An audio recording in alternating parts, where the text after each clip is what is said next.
Last week we looked at the Volkswagen Golf and the DSG. This week we're taking a look at the 09G automatic gearbox from a Volkswagen Transporter T5. The Transporter story began back in 1950 with the iconic T1, better known as the split screen. Over the decades, Volkswagen evolved the platform through the T2, T3 and T4, with each generation becoming more capable, refined and popular with both businesses and enthusiasts alike. By the time the T5 arrived in 2003, it offered improved comfort, performance and technology, including the option of the 09G automatic gearbox. Developed in partnership with Aisin Warner, the 09G was the first commercially available 6-speed automatic transmission and went on to be used across a range of VAG vehicles, as well as the BMW Mini.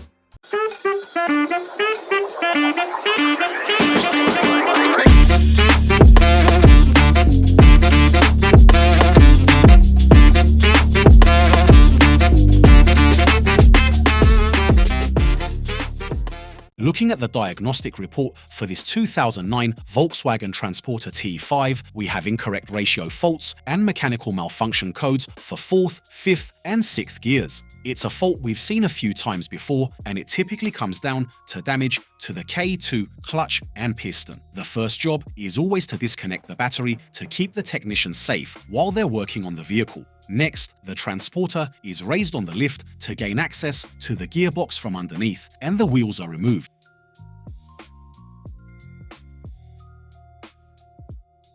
Just like with the Golf, the subframe has to come out. The 09G is a large gearbox, so we need as much room as possible to remove it from the van. With the vehicle in the air and the wheels removed, we can drain the gearbox oil. The fluid is extremely dirty and has a strong burnt smell. What's more concerning is how little oil comes out of the drain plug. Next, we remove the drive shafts. A little more oil drains out, but we're still nowhere near the 7 litres that should be in the transmission. With the 09G finally out of the van, it can make its way from the workshop to our gearbox build area, where Steve will strip it down and investigate the root cause of the faults.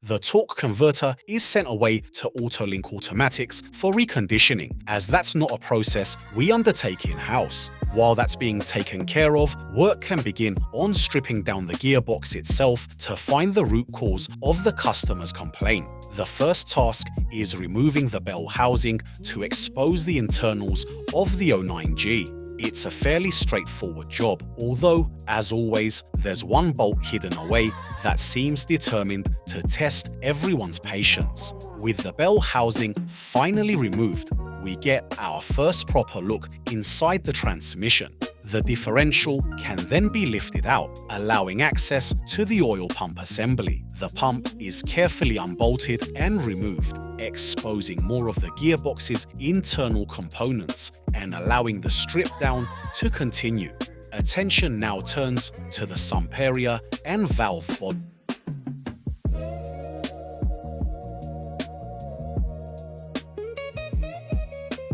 As the cover is removed, something immediately catches our eye. Inside the filter is a noticeable amount of clutch friction material. A small amount of debris can be expected in a high-mileage transmission, but this is far more than we'd like to see and is usually an indication that one or more clutch packs have been suffering from excessive wear. At this stage, we don't yet know exactly where the material has come from, but it's a strong indication that we're heading in the right direction. Next up is the valve body. Before it can be removed, all of the electrical connections need to be unplugged and the internal wiring loom carefully worked free. This can be a fiddly job as everything is coated in transmission fluid and the wiring becomes slippery to handle. Steve takes his time here, making sure none of the connectors or wiring clips are damaged during removal. Once the wiring is clear, the valve body retaining bolts can be removed and the valve body itself lifted from the gearbox.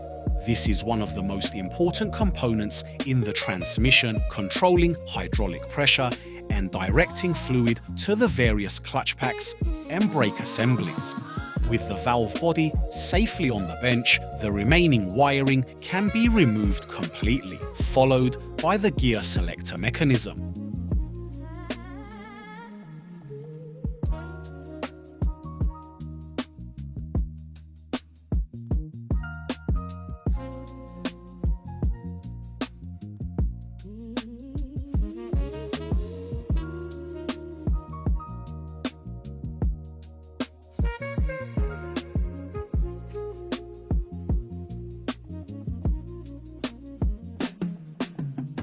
With the valve body safely on the bench, the remaining wiring can be removed completely, followed by the gear selector mechanism.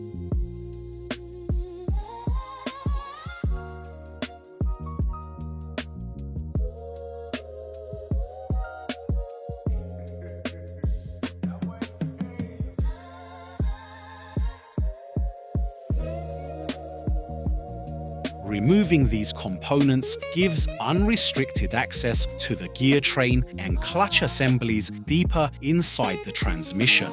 Now the real investigation begins. Steve starts removing the clutch packs one by one, carefully inspecting each component as it comes out. The first clutch assemblies show signs of normal wear, but nothing that would explain the faults stored in the transmission control unit. To gain access to the remaining components, the parking pole assembly must first be removed. Once that's out of the way, the planetary gear set and remaining clutch packs can be dismantled and inspected.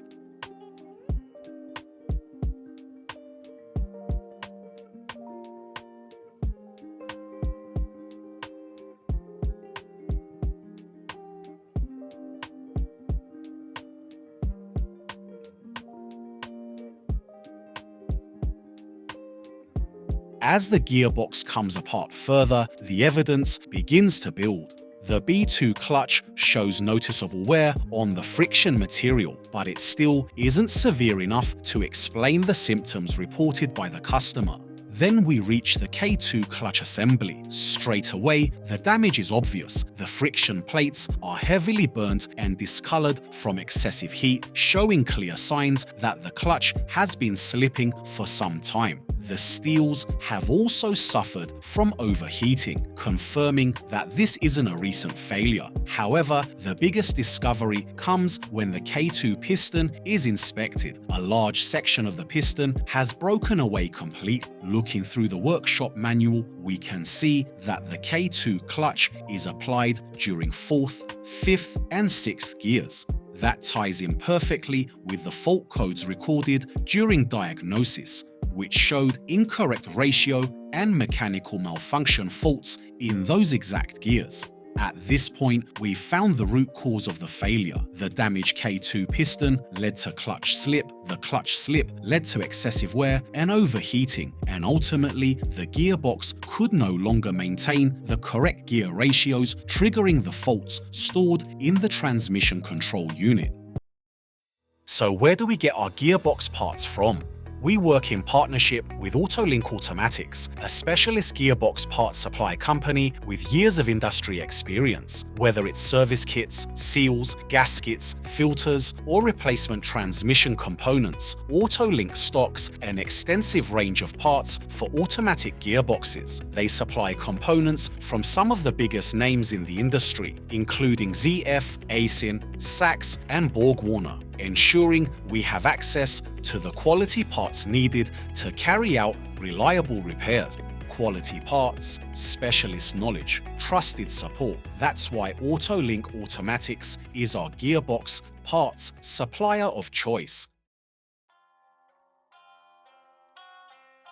With the cause of the failure identified, it's time to start rebuilding the 09G. After a trip to AutoLink Automatics, we're back with a reconditioned torque converter, a new K2 piston, and a complete set of friction and steel plates for the damaged K2 clutch pack. Before any new parts can be fitted, everything needs to be thoroughly cleaned. When a clutch fails, friction material circulates throughout the gearbox, contaminating the oil and internal components. Any debris left behind could quickly damage the rebuild.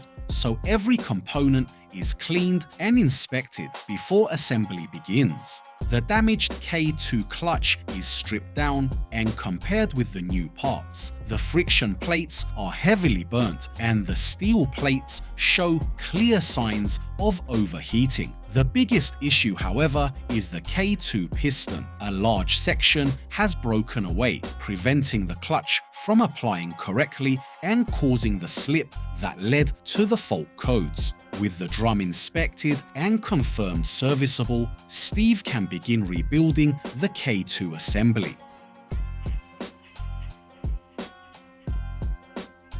The new piston is carefully installed, followed by fresh seals. Once everything is seated correctly, the new friction and steel plates are assembled into the clutch pack, and the clutch clearance is checked to ensure it meets specification.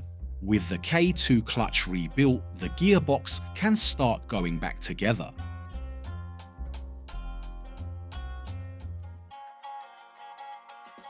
Each friction plate and steel plate is installed individually, one at a time, ensuring they're seated correctly within the drum and assembled in the proper order. It's a process that requires patience and attention to detail. A clutch pack is only as good as its assembly, and something as simple as an incorrectly installed plate can lead to poor operation or premature failure once the gearbox is back in service. As each plate is fitted, Steve double-checks its position before moving on to the next. Once the full clutch pack has been assembled, the stack height and clutch clearance can be measured to confirm everything is within specification before the rebuild continues. The planetary gear sets are reinstalled, followed by the remaining clutch packs and the parking pole assembly. As each component goes back into the transmission, Steve checks for wear, correct operation, and proper assembly.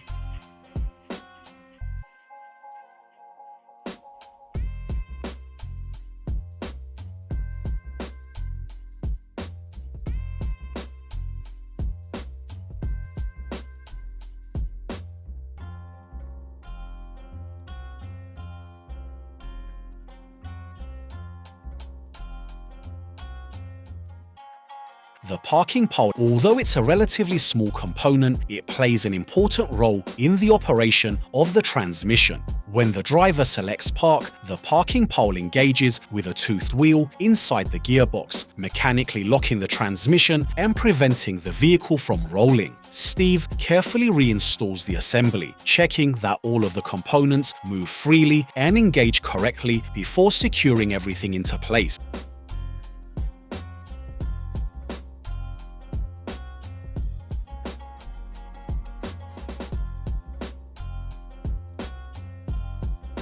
The remaining clutch packs can now be fitted back into the gearbox. This is one of the trickier stages of the rebuild, as each clutch pack has to be installed in the correct order and carefully aligned with the splines and components below it. There's no forcing anything into place here. Each assembly needs to drop fully into position, and sometimes that means rotating components slightly and checking engagement several times before everything lines up correctly. Steve works methodically through the stack, ensuring each clutch pack is seated properly before moving on to the next. Taking the time to get this right is essential, as even a small alignment issue can cause major problems once the gearbox is back in service.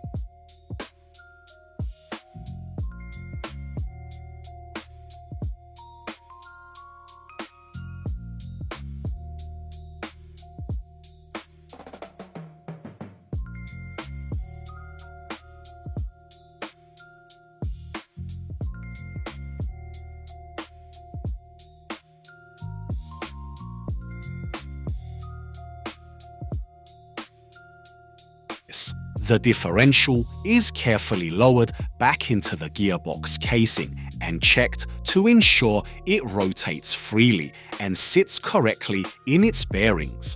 Next, comes the oil pump. This is a critical component of the transmission, responsible for generating the hydraulic pressure needed to operate the clutch packs and control gear changes.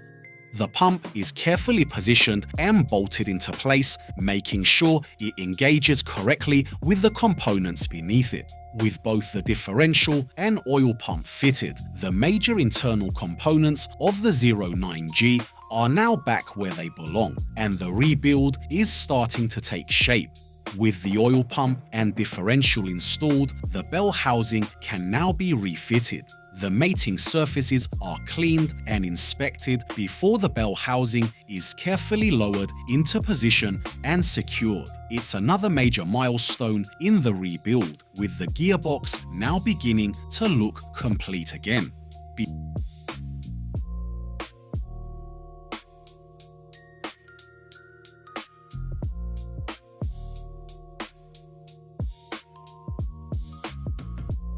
Attention turns to the wiring loom and valve body.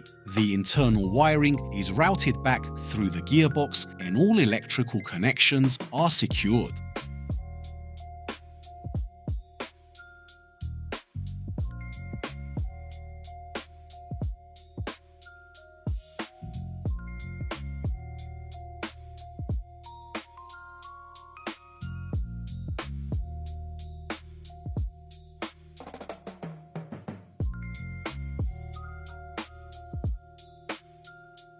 Before moving on, however, there's one more important upgrade.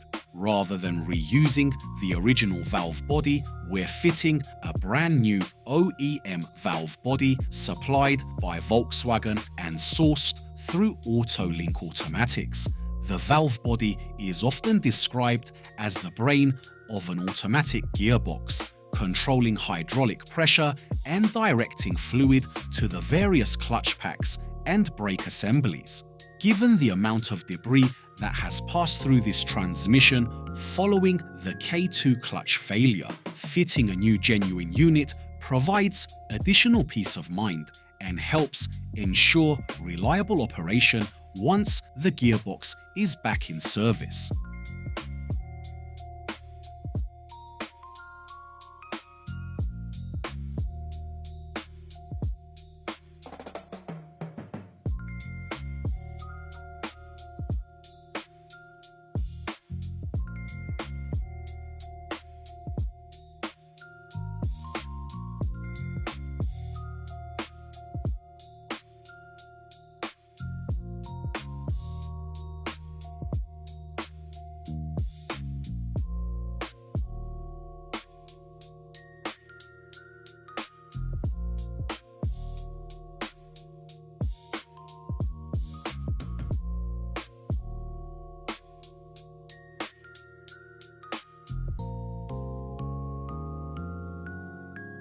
And all final checks completed, the rebuild of the 09G is now finished.